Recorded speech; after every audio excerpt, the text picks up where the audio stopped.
I'm over on my neighbor's lawn where we've been converting the lawn over to a food forest. I'm going to do a more thorough update on that whole project soon enough. I'm going to link to that playlist here if you're interested in seeing some of the details there. Right now I'm going to focus on this bed here and getting some potatoes in there. I'm not so good at this there we are. So let me explain some ideas about some no-dig experiments that I want to do in this video. We bought a fair amount of potato from a local farmer for 60 cents a pound, and we planted a bunch out at Edible Acres, the main 6-acre site, in a more thorough way where we dug down, flipped the soil, planted them in, mulched them to do some really thorough bed prep.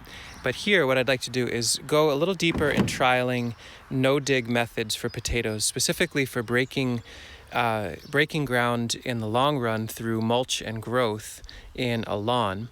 And so there's 3 crates here, all with about equal weights. I'm not going crazy sciencey on this. So there's gonna be 3 crates planted out in 3 slightly different ways in this field. And so and we can track it throughout the season. So I'm going to do 1, 2, and 3 styles. So basically just plant down the line until we run out of potatoes. We're going to be digging a pond with a small machine in the not so distant future. So we'll reserve the far end of this bed to have soil put on top. So we can do 3 sisters or squash or something else. Some of the limiting factors or issues in this project. This whole site overall is quite wet. We're on a slightly north-facing slope. It takes a while to dry out in the season, so there could be some issues with that. And also because these are not certified seed, they're just saved seed potato from a local farm, there's a potential that there might be disease issues and all that, but they're all going to be planted in the same basic context and with the same seed stock, so the style of planting should have some influence if it's going to have any at all. The 3 things I'd like to try is in 1 row, I would like to do something a little closer to a standard, almost standard potato planting. Pull the mulch aside and dig down just a little bit to set the potato in. That'll be the most work to dig in a little and just to see, is it really necessary to dig in and set a potato in. In the next bed, what I'd like to do is pull the mulch aside, set the potato right on the ground, but bank them in a little bit of some rough compost from our chicken yard just to give them a little boost. And the last one, which is the absolute least amount of work, would be to pull the hay aside and simply set the potato on the ground, put some hay back. So in other words, 3 rows, all with similar total weight of potatoes, some smaller, some larger, but overall similar weight, similar number of eyes. And again, digging down a little bit through this really tight, wet, mucky, silty sod to flip the soil and bury the potato in a little bit, to pull the mulch aside, put the potato on the ground and put some compost from the chicken yard, and to simply drop a potato with the mulch pulled aside right on the ground. Now all 3 of them will get a little bit of mulch back, but we'll leave a lot of mulch nearby.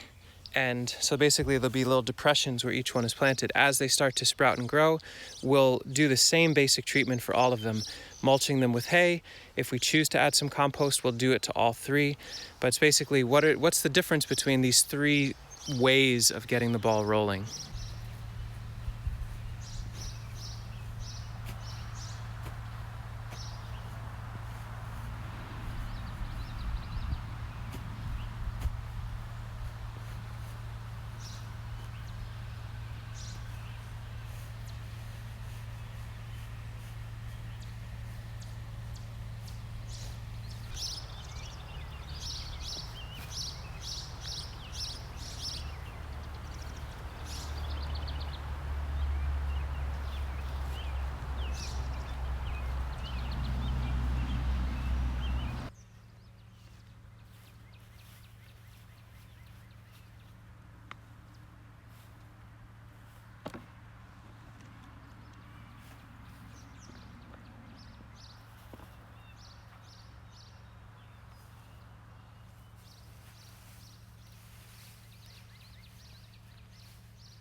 Well, that's the idea.